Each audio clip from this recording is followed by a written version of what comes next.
And welcome to episode number 6, where we're continuing the conversation that we started in episode 5, talking about nutrition, health journeys, autoimmune diseases, taking care of ourselves, the next step. Just basically talking about our journeys and the people that helped us become healthier in our lives and take it to the next level. Find out what's happening inside of your practices today, like the people that you're dealing with. Like, what are some of the things that you are encountering, or like some consistencies that you patterns that you're starting to see with people? Like, is there anybody that's got something that they want to share about that, or something that maybe that you haven't seen before that's sort of emerging with all of the chaos that's going on the planet? Like, how is that affecting people's bodies that you're starting to notice? That's a really good question. Well, we have had, just like what Marilyn went through with her kidneys, we've seen a lot of kidney types of issues come up, especially in people who are sensitive, Yes. Energetically. So I work with a lot of, I have a family practice, so I see a lot of women and children. So a lot of the moms that I work with will come in for a self-care day, so we do an adjustment and they get some acupuncture, but a lot of, it's a kind of a common thing that people are just picking up on, like the stress all around them. So I've had a lot more people coming in for more frequent self-care, I guess you could say. And so we've also been doing a lot of work where when we're working with people who are more active in their self-care, just showing up to get adjusted and do acupuncture, they're finding they're getting a lot more intuitive hits and feeling more connected just through doing those things to take care of their bodies. So that's been something interesting that's newer that the last couple months it has really been picking up, especially in the women that I see. So I thought that was it's kind of a neat thing to be able to take part in that. And I think people are waking up, even though it's a really painful time in our world. Mm-hmm. People are waking up, and so people are more actively, in my practice, seeking out ways to have that one thing that they can do to start opening the door to a better life for themselves. And so it's a really empowering time, I think, too, even though it's a painful one. So we're seeing a lot of people trying things they haven't tried before, so that's fun to be a part of that. Yeah. That's really huge, but people are feeling the chaos around them. Yes. Sometimes it's from their own life, but Mm-hmm. it's also not necessarily their own. Right. Mm-hmm. But it's being reflected in their body too, and they're taking it on. So I think it's really huge, because Michael and I are talking about self-care in a different episode, and that seems to be one of the biggest things that can make a difference right now in everything going on around us, is taking the initiative to care for yourself first. Yeah. Yes, I and it was funny because we were talking about this earlier, and I think you had alluded to it in one of your earlier podcasts about just waking up in the morning, and what a lot of people do is they'll look at that phone, scroll aimlessly through Facebook, or do all these things, and just that type of environment that we're in now, and think about and we're adults. I mean, children being exposed to this. And like myself, I'm going to be 60 years old next year, so I know the difference before cell phones and before technology and now, so there is a big difference, and there's so much that doesn't know that, and the impact that it's having on our health. There's definitely a balancing act, and I think a lot of times people just get out of balance with that, and it definitely affects. As far as like how many ladies, female, come into your practice that are on antidepressants, as an example. Right. I mean, it's astronomical. It's crazy, so those are some of the trends I see, and really just trying to work with that and how it affects the health, our overall health. Yes. So when you explain to them that the body really does know how to take care of itself, is that like an eye-opener? Is that an awakening moment for them? It's usually not the first time. It takes a while. Oh yeah, it takes it. And once in a while you get an aha moment with somebody, but boy, that's I've had a few over the last 25 years, but I can count them on one hand. Where they're like, why didn't somebody tell me this before? It's like, so it should be the norm, but it's not. Right. Yeah. And we have to teach it all over again. And it's really, you have to shift paradigms. So the paradigm that health comes from the outside in, and that we're seeking things outside of ourselves to fix us. And we're in the sick care system, the reactive system, like you said in the last episode. And the other paradigm being, so the first paradigm is more medically oriented, allopathic, and the second is more holistic, where we are whole as we are. Health comes from the inside out. Yes. And it's a really hard mental shift when you've really been programmed through cultural programming to be in the more allopathic model. So it takes a lot of work sometimes to shift into the holistic model. But when you do, it's like the heavens open up and you're like, okay, now I can really start to feel alive again. But it just takes, for each person, it's a little different what it takes to help you open up to the other paradigm. But I think it's happening more now than it has before, with the patients that I've been seeing, because people are desperate for a change. They're sick and tired of being sick and tired. So you hit this critical point in life where it's a choice point. Am I going to continue on the same path, or am I willing to try something different because I have to do something different? I can't keep living this way. And it's when you can meet people at that point and offer something and allow them to walk through the door themselves that I think we get to see the magic moments. Right, if they stay with you. If they stay with you. Yeah. It's interesting you say that, because it's almost like we have to teach people excuse me, how to have faith in their body again. And so a couple of the biggest things that I see in my office is a lot of autoimmune conditions where people, and this is, I'm not blaming anybody, I'm not anti-doctors or anything like that, but the medical system tends to make people feel like whatever they're walking away with, whatever this diagnosis or name of their disease is in a sense their fault. Either your genes suck, or you did this and this maybe caused it, or all of these things. Or we're told, especially with autoimmune conditions, that the body attacks itself. I can't tell you how many times I've heard that, and you see it all over books and all this new published research. I don't believe that. I don't either. The body never, ever, ever attacks itself. The immune system is so smart that I think it senses something is not right, and it goes for it. And this is going to show up in blood work that looks like the immune system is under attack, or an organ is under attack. And so I think this leads people to think like, oh, I have no faith in my body. I don't know what's going on. And this leaves people desperate. They feel scared. And it's like we're teaching them that, hey, no, your body is really awesome. It's on your side. Right. It's showing these terrible inflammatory markers on the blood work because it knows something is there. So how can we teach people how to eat food that supports the immune system, take supplements that support the immune system, and then get them back in their bodies again and trusting their body so that now they're empowered. Yeah. Yes, empowered. Yay. You win the prize. That just came Seriously, in. you said you didn't have that plan. See, it's natural. But you said something so, I wanted, paradigm. Yeah. Yes. Like, what's a paradigm mean to you?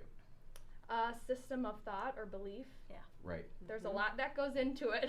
Exactly. Yeah. But it's a mindset. A mindset, right? it sure is. Yeah. So you said something that just kind of clicked and made my side of my face light up. That's like, this is paradigm of fear. Yeah. Yes. Yeah.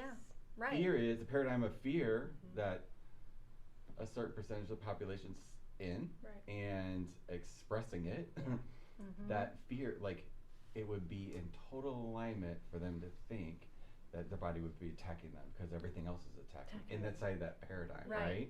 Right. So shifting out of that paradigm. Right. So when you guys were talking before, you said, you made the comment, Dr. Carl, about the extraordinary amount of women on antidepressants. Yes. Right. So paradigm. Yeah. How is it possible how do you address that? You know, for somebody that's coached people for many, many years, I know depression is a result of living in the past. If you're present, you can't be depressed if you're present. So we don't really talk about those types of things, about the root causes energetically of it. We just go, here, take this pill, and everything will be okay. So how do you shift that they've trusted their doctor, not their body, on this particular moment that says, you take this, I'm going to feel better? Right. Like, how do you deal with that when you know that that's not the answer? Well, I think it's a really sensitive issue, of course, you know, so I would never want to recommend someone stop taking one of their Right. medications. Exactly. Right. Correct. But I think it's a real crime when we start to hate our own bodies and to feel like our bodies have failed us, Yes. because the Or what you're reality feeling, is, too, yeah, is wrong. yeah, and Right. the reality is that your body is what will save you. So you have to make friends with your body in order to become empowered to do something differently. And so depression is a sensitive topic for me because that's where my health breakdown started, I think. So I went on hormonal birth control shortly after I started my cycle. So I was like, 13, 14, 15, just to regulate my cycle. And we didn't know at the time, but there's a lot of information that has since come out about how that type of hormonal influence from birth control really affects other hormones and issues, and a side effect of a lot of birth control is depression. Mm-hmm. And so that's what I experienced as a young girl. Makes sense. And when I went on antidepressants, it didn't get better. But my depression didn't get better. But the problem wasn't that I was depressed, it's that I was on a medication that was whacking my hormones out. And so I got on this kind of circular loop of medications. And so I was on, like 6 to 10 medications, a different cocktail for all kinds of different things, because I had a side effect from one medication that then required a new medication, and then a side effect from that. And so from the time I was 15 to 25, I was really heavily medicated, and I was very heavily depressed. And I felt like I hated my body. I really, truly, I felt like it had failed me. I was going to be sick the rest of my life. That's what my doctors told me. I had chronic diseases. I was starting to have insulin resistance, all kinds of stuff. And I was very young. Yeah. And I went to chiropractic school. By the grace of God, I ended up there. We talked about that a little bit today. And it was the first time that my eyes were opened up that there was actually something different that was possible for me. And I remember sitting in an acupuncture seminar in Kansas City with Dr. Richard Yenny, and I just raised my hand and I said, well, this is what I've been going through. Do you think acupuncture could help me? And he was a chiropractor also. And he said, well, why don't we just try? He didn't promise anything, but I had never had somebody in authority who I trusted who said, you know what, Mackenzie, there might be a different way. Why don't you at least try? And so for me, my depression started lifting in that moment because he gave me an option that I literally did not know was possible. I had resigned myself to being sick and medicated and dealing with side effects. And because of the side effects of my medication, they told me, if you ever get pregnant, which we don't advise you to do, we're going to have to be monitored your entire pregnancy because there's such a high likelihood of side effects causing birth defects in your children. Wow. So for me to have somebody tell me, like, Mackenzie, there might be something different. And so that was in October. I was medication free by November. I talked to my doctor. I said, this is what I'm doing. I'd like your support. I had somebody adjusting me and doing acupuncture weekly. I added in nutrition about 6 months after that. And I had that moment that you talked about where you all of a sudden feel alive. You didn't realize how sick you were. And I remember like sitting at Logan, which is the chiropractic school I went to, and I felt my brain turn back on. And I was like, while you were in school? Yeah. Wow. I just thought, oh my God. And one of my teachers started quizzing me and I was getting all the answers, and I'm an intelligent person. So when my brain wasn't working well, it was hard for me and my self-esteem. And so that turned back on, and then my body started feeling better, and I was like, oh my God, this is what your body's supposed to feel like. Like I told my mom, I said, I don't remember ever feeling this good. Probably when I was a kid playing in the front yard is the last time I remember feeling like vibrant. Because all those years of what you had been through. Yes, and because it just this build up in my system. And so, and I still, I struggled with postpartum depression. I've been medication free since 2011, but I struggled with postpartum depression. So there's a lot of inconvenient truths about depression and things like that. So there's spiritual and energetic aspects. I was physically depleted from a pregnancy and birth, and so I needed a lot of nutritional support. That was the root of my depression postpartum. It was based in nutrition, which I had people who could help me kind of identify that, which was really helpful because a medication wouldn't have helped me at that time. It might have masked or made things taken the edge off, which some people may choose to do, and I respect that. But for me, it didn't fit my paradigm anymore. And so I felt more empowered in using food and nutrition, getting adjusted, doing acupuncture with the stuff that I did in the first place back in 2011. And, so that's how I brought myself back again, And that was your inspiration for. So you were already in school when it happened, or like? I was in school when I was very sick when I was in school. Yeah, and then I was in school at a seminar, and the door kind of opened, and then that moment I said I'm stopping my medications, and I talked to my doctors, and I did that, I went through a lot of really hard withdrawals from some of the medications Sure. because those are serious Yes. things, Yeah. you know. Yes. So it's not for the faint of heart, but God, was it worth it? Because it changed the whole trajectory of my life. So now I can talk to people about other options that are there, you know, and how food really does nourish you and it affects your mood so much. And spiritually, you know, when you're empathic and you're sensitive and you take things on that don't belong to you and you don't even know. So when you can start to identify those things, it becomes so empowering. Yeah. And so instead of becoming this thing you hate your body over and you're, you know, everything's going wrong, it's like I became so empowered, like, wow, this is like a superpower. You know, I'm sensitive to things, so I can really learn how to harness this and help more people and, you know, intuitively get more invested in things. And you were told it was risky to have babies, Oh. and you have two That's right. amazing, wonderful little Thank you. girls. That's the best part, yeah. Right. I had 2 home births. Yeah. Oh my You know? But Yes. imagine if you had never connected with that. Yeah, I mean, I Imagine just if you get would have the believed chills. that doctor. Yeah, Mhm. so that was my one thing, is having somebody just tell me that something else was possible for me. And that was enough. That's cool. We're doing that today. That's right, We're baby. doing that today. Awesome. Yeah. Great That's story. awesome. It's just Yes. completely fascinating to me. So I know Mackenzie, you work with enzymes. I do. And I want to talk to you Yes. guys about like the modalities that you use. That when people come to you, like where did it come from? What is it? I want to dive into that a little Yeah. bit more and give some real like. Yeah, I'd love to. So I work a lot with plant-based enzymes. So I have been trained under Dr. Howard Loomis, who pioneered enzyme science basically back in the early 80s. And so plant enzymes do 2 things. They pre-digest your food and they support your immune system. So in working with the enzymes, one important thing we always say, you are what you eat, which is actually not true. You are what you're able to digest and absorb. You can put the healthiest Just say that one more time. Okay. Just say that one more time. You Just are real slow. for real the slow. people in the back. You are not what you eat. You are what you're able to digest and absorb. Can the nutrients get where they need to go once they're in your body? And that's what a lot of mainstream nutrition advice forgets, is if I put it in, I'm good. But that's not actually true, and that's part of why Juice Plus True. is so great. Right.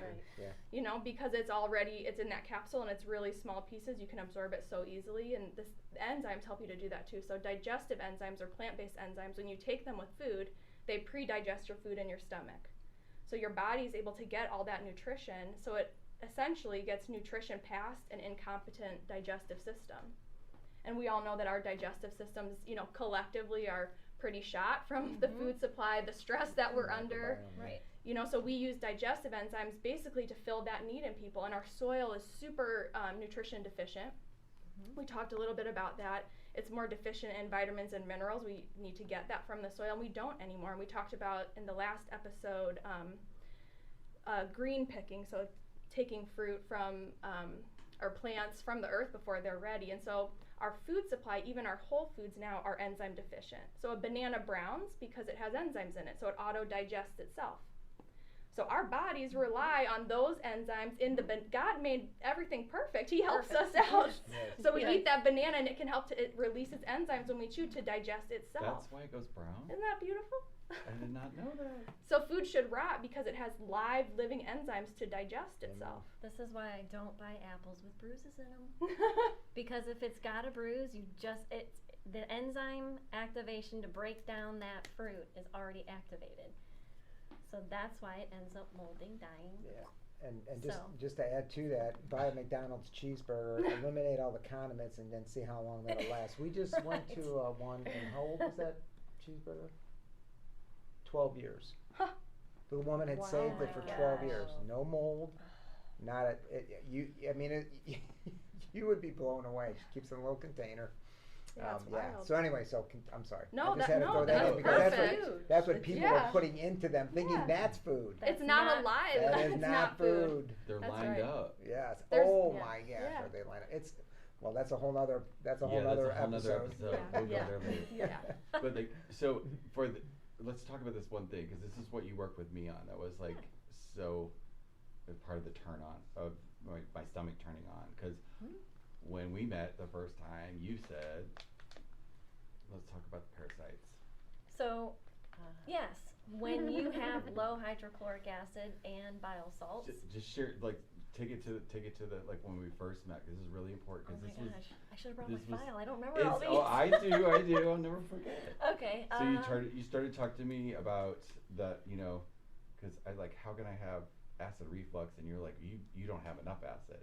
So that was like right, and that's huge. that's the misconception. Is I think when people go to the conventional doctors, and I don't blame them because their stomach's on fire and it hurts. Yeah. And bowel movements are not right, or there's too many, or they're non-existent and inconsistent too. And so they're told that you don't have enough acid. I'm sorry, they're told you have too much acid. Sorry. That's right. You have too much acid. Yes. And so they give them Prilosec or whatever the antacid is, which to me just turns off the whole digestive system, period. And what's really happening is they don't have enough hydrochloric acid or bile salts. Either they're diminished or they're all gone. And usually that's from a poor diet. So one way to build up the hydrochloric acid and bile salts is to eat the fresh fruits and vegetables. But sometimes if you're coming to me with Prilosec or some type of antacid, starting that immediately doesn't work just like that. I mean, this could be decades or many months of diminished digestive fluids. And so if you were to come off of that medication, which I cannot legally tell anyone to come off of their medication, you're not going to feel very good. So a lot of times is we would start with some enzymes to get going. We did that with each meal. Yeah. Right. But how did the parasite, you know, because you detected that and we tested for it, and so there's a lot of thoughts surrounding that. This is my thought process on it, is that when you have low hydrochloric acid and low bile salts, you are going to be susceptible to pathogens. Whether it's the doorknob you touched, whether somebody just sneezed on you and you walked right in it, or whether we're born with pathogens that lay dormant, when you have high hydrochloric acid and bile salts, that obliterates pathogens. So when it becomes low, then pathogens can either continue to grow, and also candida, which is your body's mechanism to kind of protect you from the pathogens getting worse or burying themselves even deeper, will grow as an overgrowth, which then turns into symptoms for people, which can be miserable. So in my opinion, if we don't get your stomach in tip-top shape for digestion, you're gonna have candida and you're gonna have parasites. And they like to bury themselves in the wall of the intestines. They also live in the liver. They can also travel to the other organs too, which are undetectable by science to this day. So unless you really have a parasite or a pathogen or virus in the bloodstream that they can detect with that vial, they're usually going to say, sorry, no, you don't have anything, or sorry, you don't have candida. But yet you're sitting here in my chair telling me I don't know what's going on with my stomach, and it's burning, and this Prilosec thing isn't working too well, or how do I get off of this thing? So low hydrochloric acid, low bile salts is what causes parasites to grow and also candida to grow. So if you get those acids up, you will not experience those things. And you can get that through fruit. Fruit has hydrochloric acid in it and bile salts. Lots of celery. All fruit. Every single fruit. It has protein, fat, living water. Living water, there's two of them. There's hydrobioactive water, which feeds the physical body. And then there's cofactor water, which feeds the emotions and the soul. So that's why when we eat fruit, we get like really excited. It makes us happy. It soothes us. It soothes the nerves. It supports the hormones. It supports digestion. And everybody's so afraid of fruit. And the reason why they're afraid of fruit is because they're scared to death of the little tiny amount of sugar that's in there. So it is tiny. It's a tiny amount. The rest is glucose. And so once that sugar hits the stomach, it leaves within 3 minutes into the bloodstream. So it never hits the small intestine where SIBO or candida would actually grow. That's what everyone is freaking out about. So when you actually eat fruit in abundance and you eat vegetables in abundance, you're actually going to destroy pathogens on contact. On contact. And then that stuff heads up the hepatic portal veins to the liver and mutilates pathogens that might be living in there, dormant, or waiting for the next adrenaline kick, or stress, or whatever it is. And then also, fruit is fully capable of carrying out the heavy metals and radiation and DDT from our soil. Lots of copper that's now present in our soil.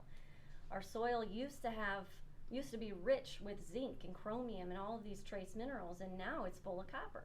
And that copper is coming from the DDT that should be banned, that was banned after World War II. They used to fight malaria and things like that.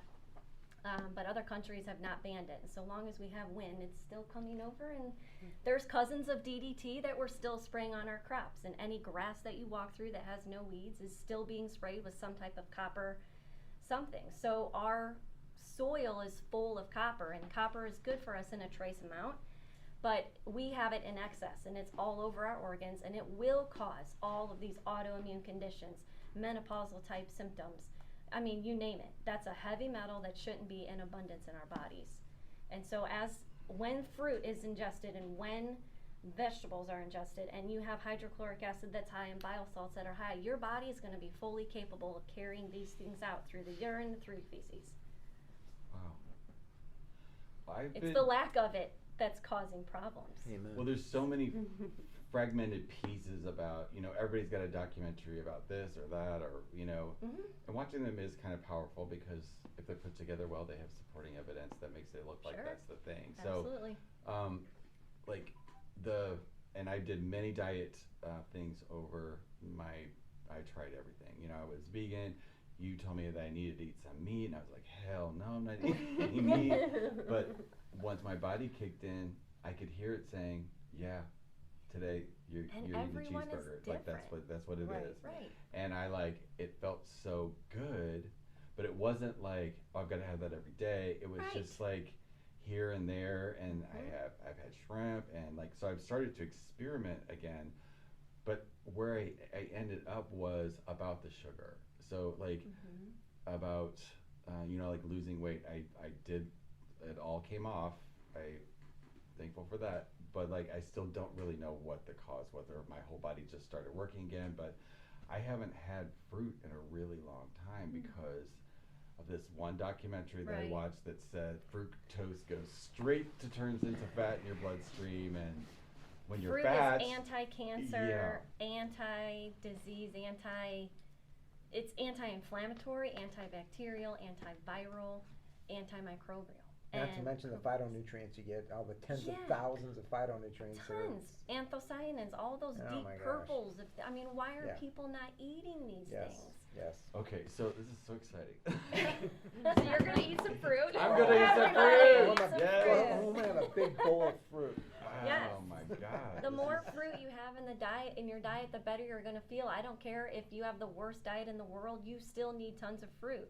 The sugar is not the problem, it's the lack of not eating it. Absolutely. That fruit has the highest antioxidants. It trumps vegetables. Don't get me wrong, you still need your vegetables, all of them, but fruit should trump vegetables because of the high amounts of antioxidants. And antioxidants are the things that keep our bodies from rusting, from decaying, from oxidizing, which leads to cancer eventually. And Corinne, variety, correct? A variety, Yes. all of them. Yes. So that's another thing, is that a lot of my clients come to me and say, oh, you know what, I'm diabetic, I was told I shouldn't eat bananas, and I'm like, what? Oh my gosh, yes, you should be eating bananas. Well, I was told I could only eat the blackberries, and I'm like, you're doing yourself a great disservice of not eating all of the fruits. The reason why diabetes is here is because the liver is so sluggish, is so thick, the blood's so thick, that the pancreas is strained and insulin can't make it into the cells. And they're like, what? Wow. It's the fruit that chisels off that hardened inflammatory fat off of the liver and off of the intestines. It's fruit that brings in that HCl. And you have to remember, when fruit was designed by whoever created, our world, it was made with all of the cofactors in it that your body needs to process it. Yes. As long as you chew it. So, in a white sugar, say you have sugar cane, and then you strip it and you create white sugar, which is what people are so afraid of, and rightly so, because really it's a drug because it's been stripped of the cofactors that make it a whole food, like it's sugar. not in its synergistic.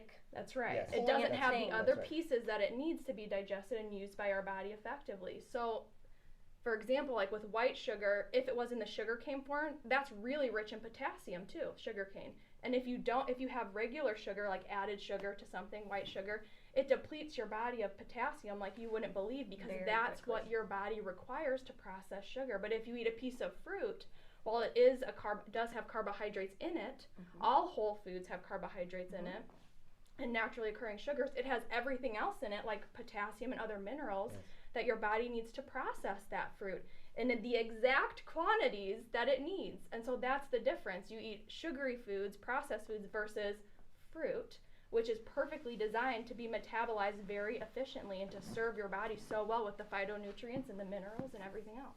And if you think about it too, two things. One, has anyone ever overdosed on a banana? Right. Or, I mean, there's only so Right. many apples I can throw in my mouth before my body's like, okay, enough, lady. That's enough apples. And so that's the kind of food that we should be eating in abundance, so that we don't have to count calories. That's right. So that we don't, everybody's turning to the other processed sugars, which is where, you better count calories if you're going to eat Twinkies. Because that's unproductive food. Right. It's unproductive. It's nutrient deficient. Right. But if you eat whole foods, they're nutrient efficient. You never have to count calories again if you eat our diet rich in Ever plants. I again. think we just need to somehow we need to recategorize like a Twinkie. What is that? I don't know. Is it Fun. food? There's What no is such it? thing as junk food. There's junk and there's food. That's like a pseudo. Yeah. Right. I don't think God made the Twinkies, you think? Exactly right, exactly like we were talking earlier. It's like if God I made, never we're liked definitely it. talking about that. And that speaking situation. of that, Let's have that's chocolate on it. another thing, is that whoever is bigger than you, God, whatever that thing is bigger than you, knew that we were going to need a ton of fruit and made it sweet. I mean, if you, that's what you're going to need. You're going to have to eat in abundance to heal. That's where the medicine is. Thank God it is sweet, because there's only so many celery sticks I can eat in a day. So think about that one. Yeah. That's huge. Wow. So that should give people the freedom to go back to fruit. And if you look at the produce aisle in every store, nobody's picking any fruit. My cart. So sorry if everything's So empty. like, what is like? How do you for your family like keep this balance? Like, what's a trip to the grocery store for planning a meal? Like, what's that look like? So this is for my family specifically, because I know our health specifically. But because of what I know environmentally and what I cannot change and what's in the soil, what used to be zinc is now full of copper, and everything that we're walking around in and exposing our skin to and all the other junk that we might possibly eat. For my family, it's really important that we eat a ton of fruits and vegetables. I'm not a vegan, and I'm not this giant big fat meat eater. I'm somewhere in between, probably more with an emphasis of plants than ever, because I know that that's where the medicine is. That's where all of the medicine is. And so a typical grocery cart would be nothing but fruits and vegetables, some nuts and seeds. And if we do have some meat or fish, it's going to be pasture raised, organic, or wild caught, because that's the cleanest that I can get without having a farm in my backyard. Okay, So- that's clear. And because knowing how most people's livers are and what our livers are up against, and we'll probably never have a clue of what is actually in our liver that's protecting us from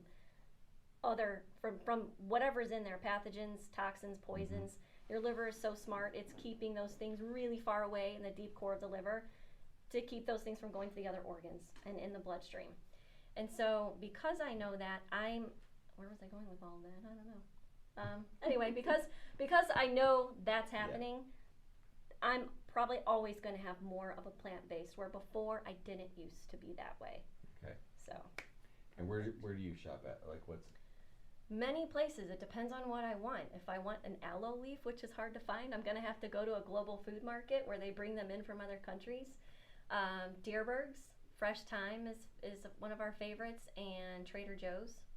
Sometimes Schnucks in a pinch. So I kind of go to all of them, and I usually have to go multiple times a week because we just fly through all of that food, and there's not a whole lot of places where we can eat that have clean products, clean meat, clean oils, not using industrialized unstable oils, stuff like that. So we have to eat at home a lot, but that doesn't mean that we don't get out like everyone else, like a normal human being, and enjoy food that may not be the most healthiest, but life is not a straight line, and food isn't either.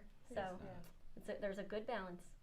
And Well, plants taste good. They do. I mean, there's so many of them. There's so many of them. And I was that- going to add too. Don't you think too? Nowadays, on the internet, there are so many recipes out there, quick, easy, plant-based, that you can keep your family eating a lot, Right. and it tastes really good. Right. Yeah. It really does. I don't think Exactly. people realize how good, and it doesn't take a lot. And think, oh, I don't have the time and all that. No, it really doesn't take as It much. really doesn't. It really doesn't. Right. And same Yeah. thing with the meat and fish. I mean, we do that too. We're not just vegan. There's plenty of recipes for that Oh. to do like within 30 yeah. minutes. Yes, So yeah. if you It's- just do a little bit of preparation. Yes, you have to do a little bit of work, but I mean, it's well worth it. You have to eat. It's Right, yeah, you have to it's- eat. yeah, So well you, worth the I'm sorry, investment. you're gonna have to make some priorities. You're gonna Yes. have to make some preparations. If Right. if you want to be well and feel good, we deserve to feel that way. Yes. Yes. It's part of self-care, taking the time to do Right, that and, right. and do it consciously. Like for parents, like they got to take their children through the fast food. Okay, that's food is fuel. Exactly. I mean, what are you? Right. When we talked about the McDonald's hamburger, that's what you're Mhm. putting in your child versus live nutrients that will only take a little bit extra time, a little bit extra planning, and you can fuel your child so much more optimally Right. to make them a much better athlete. Not only just we Right. just use that as an analogy, you know. But you set them up for life if you Yeah. do It's that. And then we do that. preventing. Yes, This it is the is. prevention thing. Yeah. And our This is rule- what we have yeah. to be taught. This is what we teach that needs to be in our lives. We Yes. do fresh vegetables first. So like if we have an appetizer when we eat at home with our kids and it's veggies. You know, but then we know that we got the veggies in and then we move on to the other courses which also have fruits and veggies in them. But that's a good rule of thumb as a family when you have kids and you're trying to implement more fruits and veggies. Make it fun like you're doing a little appetizer. Have Right. it be There you go. have it be a little salad or greens or fruits, it's veggies, something. So just that's just the expectation for your kids. Okay, we're gonna sit down, we're all gonna have a few bites of this and then we'll have, serve the rest of the meal. So that was an easy thing for Right. us to implement with the kids. And then having that food available. That way Mhm. your kid never has to ask you for a snack. Right. Mhm.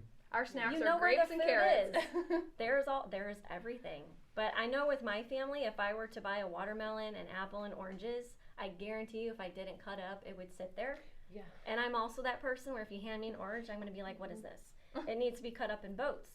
So get to know your kids. Yes, no, I I mean, agree with you. Yeah. I still have a 5-year-old brain where I want to have like carrot sticks. Don't give me the whole carrot. I'm not going to eat it. And if I ask my daughter if she wants an apple, she'll say no. But if I walk in there with the apple all cut up, it'll be gone in 2 seconds. So that's another way, is just always have that stuff available so they never have to ask for a snack. They just go and eat real food. And here's the beauty, because my children are adults now, and because of doing things like that when they were younger, they are adults making healthier choices. Yes. And they are doing, and they're passing that on. That's priceless. You Mhm. cannot put a price on that. No. And changing future generations like that, and it's got to start somewhere. Right. So why doesn't it start with you? Right. You know. And it's not something they're going to have to learn at 30 or 40 because now they have to Yeah. because something's wrong. It just needs to be, this is the way it is, this is how we eat, this is what's available. Because it makes us feel good. Kids understand that. Right, Yes. they Oh my do. God. It They makes our want to bodies feel, feel so good. good. they want to run fast at school. Eat your apples. Yes. I mean, That is an absolutely perfect way to complete this powerful Yes. part 1, part 2 on nutrition. Was like bringing it back to that moment of like really that motivates all that. Thank you for bringing that up. I mean, that's a really valid point about feeling good. And at the end of the day, I mean, that's really what we're all really seeking, is just Yes. something to make you, because one of my favorite teachers that I've ever is Esther Hicks, and she's like, that's really the reason that we do everything, is just that's what motivates human behavior, is do it something that makes us feel better. good. And Yes. there's like, if you want to, there's no place in the world that you want to feel health more than when you're sick. Right. Like when you're sick, Mm. that's your deepest desire is to feel well and feel better. They And- say the walls of hospitals have heard more prayers than the Yeah. walls of the church. right. Wow. Wow. That's Yeah. powerful. Wow. Yeah. Thank you for that. Like, thank each of you for coming here. You've all provided Thanks for having us. extraordinary amount of information. I mean, I'm still in my head digesting it. Yes, so am I. You need some enzymes. Right. And fruit, yes.